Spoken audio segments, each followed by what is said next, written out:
Good day, ladies and gentlemen. My name is Janpaul, and I am here today to show you how to make a brown stock, a white stock, and a vegetable stock. So first off, we're going to make a brown stock. And what I'm going to make is a water buffalo stew, which is a brown stock in my own knowledge and my understanding, I guess. So before that, I'm going to show you some of the ingredients that are used to make a carabao stew or its stock. A brown stock. First off in our ingredients are the chopped water buffalo meat,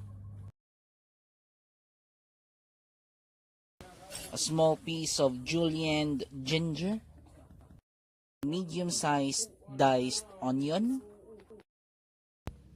half a teaspoon of whole pepper and 4 laurel leaves, 3 pieces of siling haba, 1 tablespoon of salt, lemongrass, and a whole plate of pechay. So first off, when cooking the water buffalo stew, you should boil first the meat to tenderize it. Here I added 1 tablespoon of salt, half a tablespoon of whole pepper, and 4 laurel to give it its aroma and taste. Now do remember to wash your hands before holding the ingredients to avoid bacteria from clinging onto the meat. Now boil the meat for 45 minutes or until the meat tenders. After boiling for an hour, now add the other ingredients, the lemongrass, ginger, onion, and the siling haba. Then, let it simmer for another 5 minutes.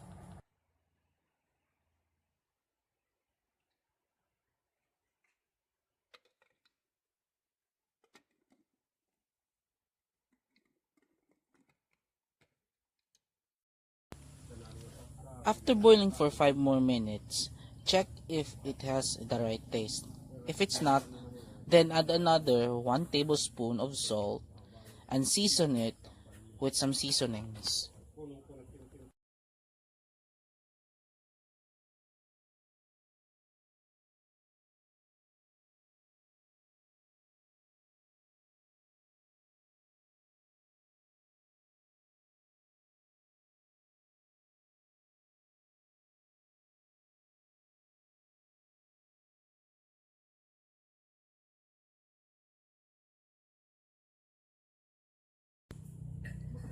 If it reached the desired taste, let it simmer for another few minutes.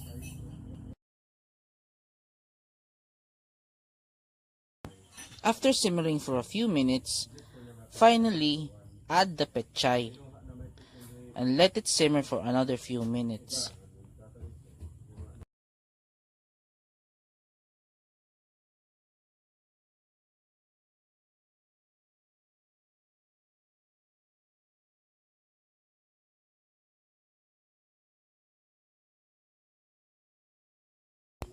After simmering for a few minutes, you can now serve your water buffalo stew.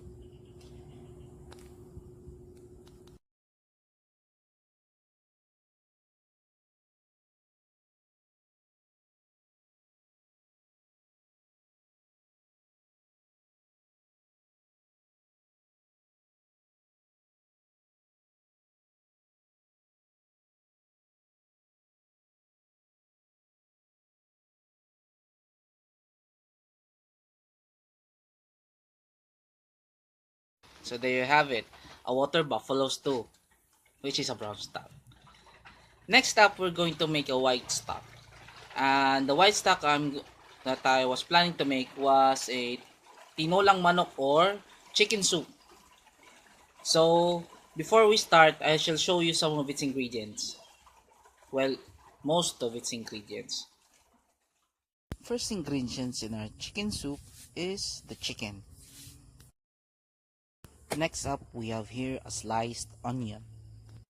Next up, we have chopped 3 cloves of garlic. Then we have here 1-inch ginger crushed, 1 siling haba, and 10 pieces of chili leaves, 1 piece sliced sayote,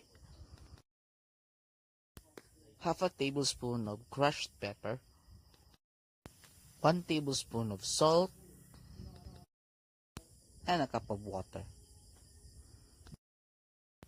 First off, in cooking the chicken stew, we should first saute the garlic,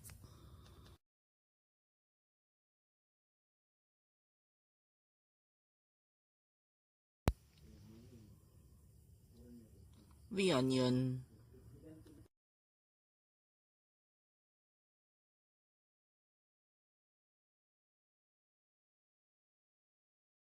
and then the ginger.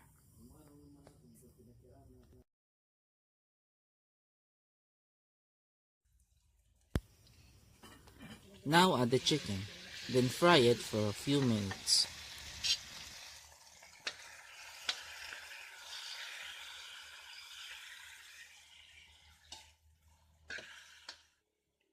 Now add the pepper and the salt and saute it for a few minutes.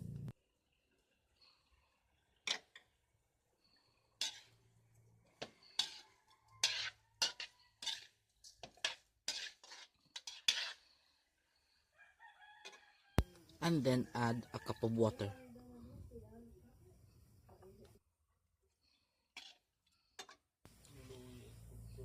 Now close the lid and let it cook for 10 minutes. After cooking for 10 minutes, add the sliced sayote and siling haba and let it cook for another 5 minutes.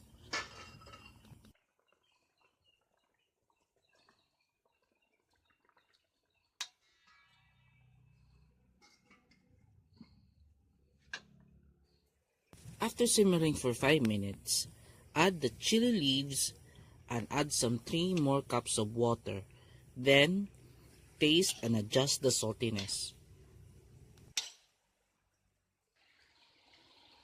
And there you have it, your white stock, a chicken soup.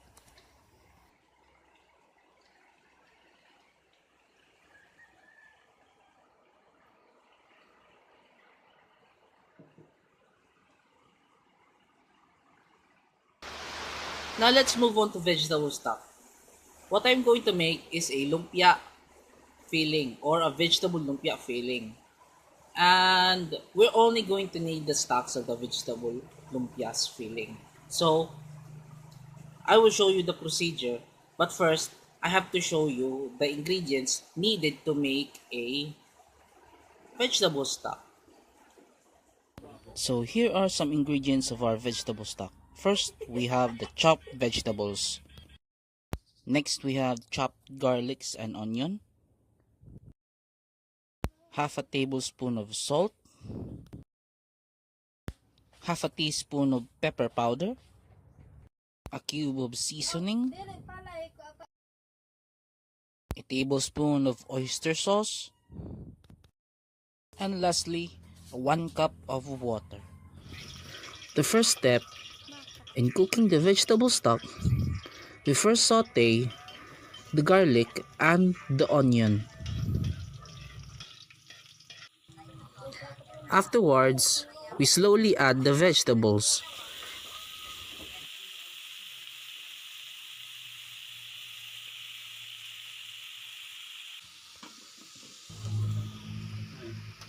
Afterward, cook the vegetables slowly on a medium fire. Then sprinkle the salt on the vegetable.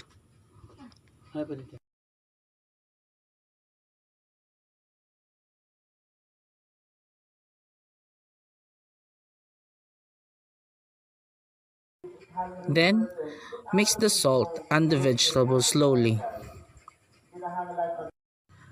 Next, add the pepper powder.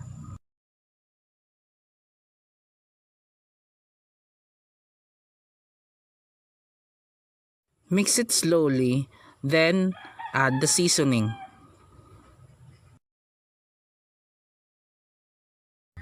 Then add a cup of water.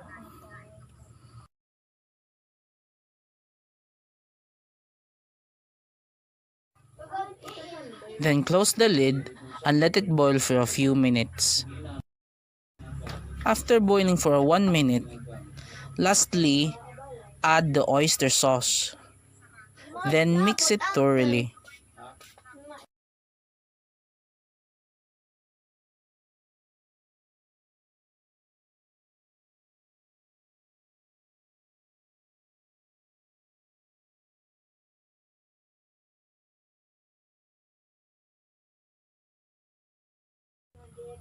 After mixing, close the lid, then let it boil for another few minutes.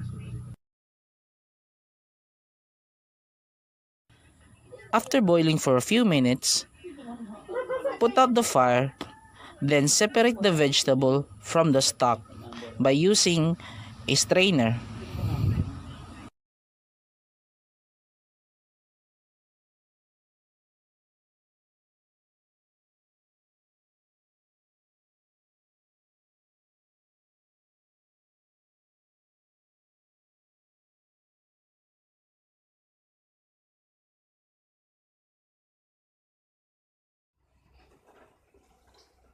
So there you have it, ladies and gentlemen.